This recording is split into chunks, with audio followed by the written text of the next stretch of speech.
This is Late Night Health. This is the radio show that cares about the most important part of your life, your health. During the next 2 hours, the insane Daryl Wayne and I'm Mark Alyn, we're going to explore a variety of health issues ranging from mental health for kids to talking with Robert Clancy about not worrying about things in life. And we've got much, much more. We'll talk about NLP, neuro-linguistic programming. Zen Honeycutt will be talking about moms across America and why you need to have organic food in your kids' lives. And we're going to begin with a look at the oldest synagogue in Los Angeles and how it is playing an important role in the LA community of downtown LA as it does things like feed not only people who live down there physically with food, but they also feed the soul. Our guest is the founder and artistic director of the Pico-Union Project, PUP, and he has a little dog with him too. His name is Craig Taubman. Craig, welcome to Late Night Health. Thank you for having me. I just realized I put two and two together as well, and I realized that the Daryl you were talking about earlier when we set this up is the Daryl who is insane Daryl Wayne. Yes, sir. And he really is, a little cuckoo on occasion. A loony, right? Yeah. A little loony bird on occasion, yeah. This is very fun. I didn't put two and two together, so I'm grateful to have both of you with me, or for me to be with you. Well, it's all the same. I have to first of all say congratulations to Daryl. The studio is gorgeous. We're in a brand new studio. It is light, it is bright, and we'll do some video here maybe because it is absolutely splendiferously gorgeous. Thank you. We worked pretty hard to move it in a very short period of time. You did. How long did it take to once you had the stuff here, how long did it take to rewire? Basically 1 day, but I had a lot of help from John Van Camp from Boss Radio. Oh, okay. Gotcha. So John and I did it basically in about 10 hours. Wow. All right. Good. And a couple of pizzas later. All right. Let's talk to Craig about the Pico-Union. First of all, let's talk about what the building itself was and what you want it to be. Okay, well, the building was built in 1909 by a bunch of Russian immigrant Jews, and they created a synagogue. They were a splinter group from an Orthodox Jewish congregation, and they created a more conservative as in lower C, liberal community space in downtown LA. In 1909, buildings built. LA is not the LA we know it today. There was no electricity. It's a stunning building that has an organ. The organ was built to be operated by two people in the basement who pumped air up to the second floor in order to have the organ operate. There are stunning stained glass windows of the Stars of David. And it was a tribute to not only Jewish identity and spirit, but the American way, that we are immigrants and we're proud immigrants, and we're coming here and we're going to show you that it's okay to be Jewish and an immigrant in Los Angeles. That's amazing. Obviously, being born and raised here in Los Angeles myself, and as people know, I am Jewish and fairly active in parts of the Jewish community. It's really interesting to me to look back at my roots, even though my family wasn't here in 1909. I don't even think parts of my family were still in Europe at that point. But the fact that we can celebrate this and then turn it into a community event, because that's what you've done. There are all kinds of people who participate at the Pico-Union project. A couple of weeks ago, we talked with somebody who had a play there.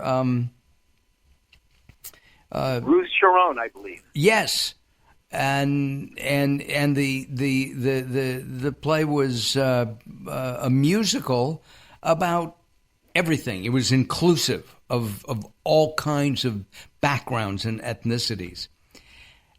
Right. Well, when this space was created in 1909, it was created by a man named Isidore Myers, and he was a very, very outspoken, progressive leader in not only the Jewish community, but the non-Jewish community. He created funds to collect money to help people in Los Angeles who needed food. He, like for Thanksgiving, he made sure that women's suffrage was talked about back then. In other words, it wasn't just a building with beautiful sightlines.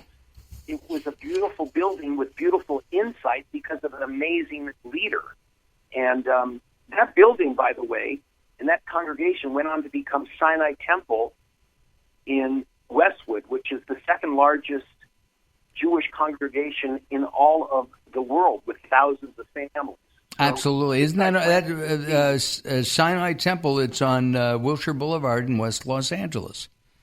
That's right. Wilshire and Beverly Glen. I had my bar mitzvah there. Oh, my. I got married there, and for many, many years I made music there with their rabbi, David Wolpe. So it's this guy and these people in 1909 truly created something that was a lasting legacy.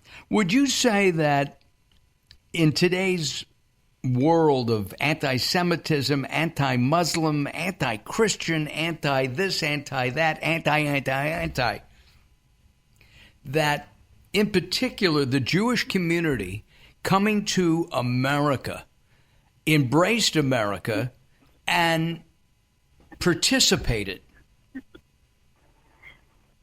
You laughed at me. I heard it. No, I didn't laugh, but I think 100%. It was what the Jews who came to America at the turn of the century, the last century, they not only embraced America, but America embraced them. The immigrant ethos, the immigrant drive, was the drive that drove America. Immigrants were not, they might have been other people, but they were not the other. They were us. They were our future. They were future leaders and politicians and writers, producers, bankers, teachers. We are standing on the shoulders of those immigrants. And we stand on their shoulders because they embraced America and America embraced them. I know that we could go into a whole political thing here, and why not? Why not? You're right. Why not? Well, let's do this. Let's talk about, in the spirit of Judaism, you're helping to feed the local people, which I'm going to assume is now a predominantly Hispanic and maybe African American community.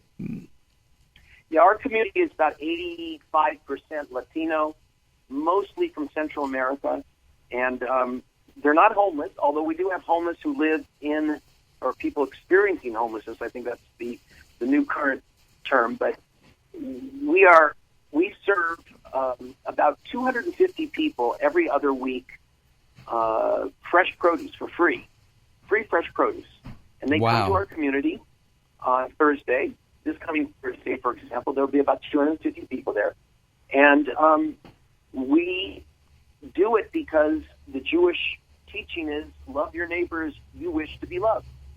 And if I can't afford produce, if I can't afford fresh produce, or if I don't have access to fresh produce because I live in a community, in a neighborhood that doesn't have a grocery store within 2 miles of me, then I'm not privileged like other people. So we say everybody's entitled to good produce. According to the Rand Corporation, people who participate in this food giveaway on Thursday, called Vida Sana, eat more produce than 60% of the citizens of California. In other words, it doesn't take a lot to make people healthy or to help people be healthy.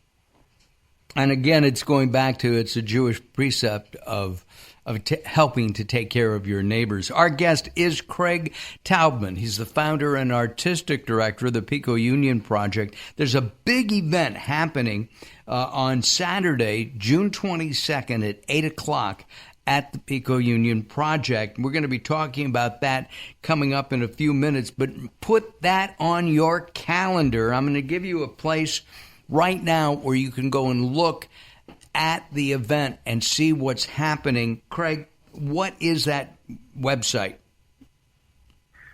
The website is Pico-Union Project, exactly how it sounds, picounionproject.org/spirit, which is the name of the event. picounionproject.org/spirit. All right, we're going to take some time out. When we come back, we will continue our discussion. We're also going to take a look at what's happening, who's performing alongside Craig and his dog on that Saturday night on June 22nd. I'm Mark Alyn, along with the insane Daryl Wayne. Please join us at latenighthelp.com, latenighthelp.com. We'll be back as we move forward.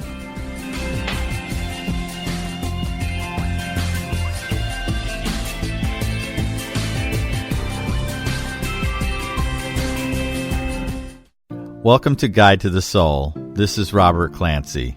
Although it's easy to draw a line in the sand, it's always worth the extra effort to draw from your heart.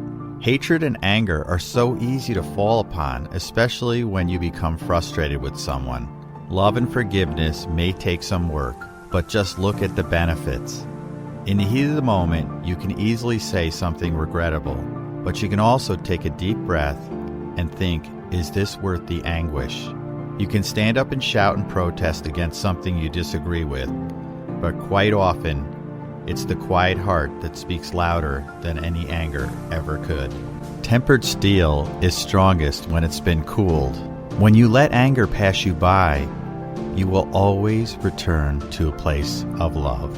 For more inspiration from Robert Clancy, visit guidetothesoul.com or go to the Moments with Robert page on latenighthelp.com.